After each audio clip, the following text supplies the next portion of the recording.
Greetings, fellow Mana U historians.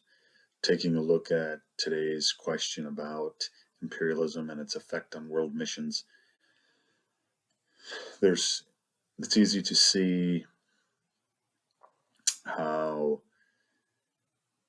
the establishment of the trade routes between India, North America, South America, Africa, basically a global trade system. So it makes sense that the European governments would do something trying to preserve those trade routes.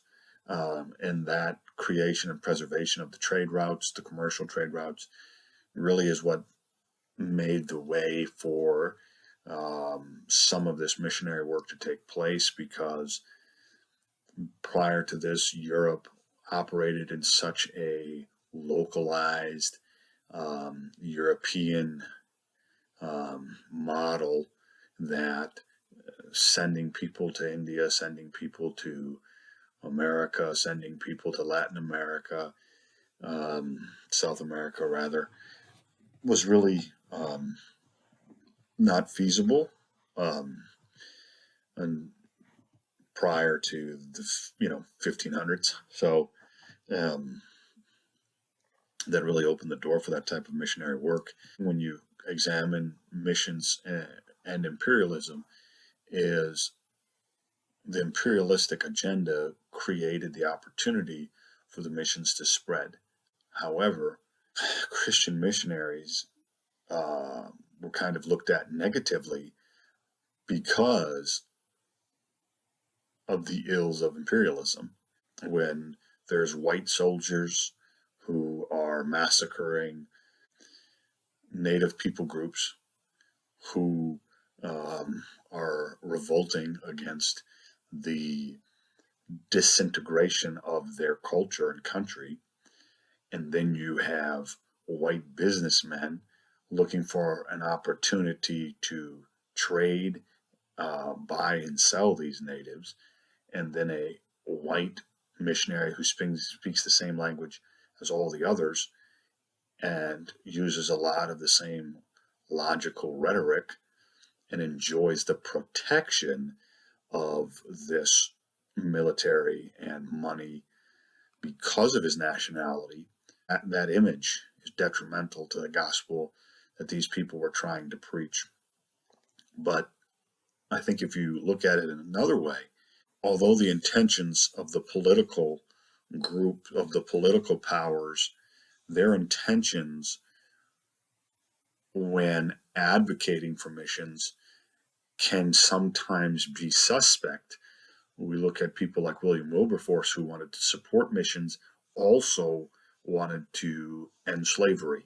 So some of the political influence for the expansion of Christianity was coming from a pure place. And so in that way, imperialism helped it.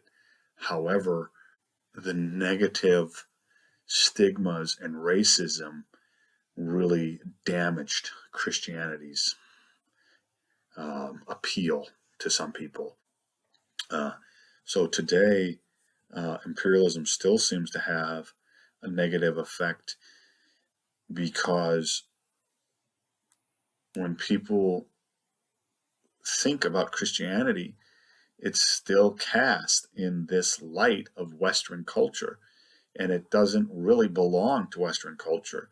Its culture is, or it's Christianity is not a culture. It is a relationship. It's a religion that is centered around relationship with the God of the universe. But because so much of Christianity in the last 500 years has come out of the Western world, and the Western world expanded so far, Europe expanded so far, imperialism reached so many corners of the world, that regardless of how true Christians may feel, the relationship and the religion that comes out of that relationship, no matter how pure or loving that may be to them, for the rest of the world, it's still attached to imperialism and to racism. It's a problem that the church has to continue to fight with even today. Thank you. Excited to hear everybody's thoughts.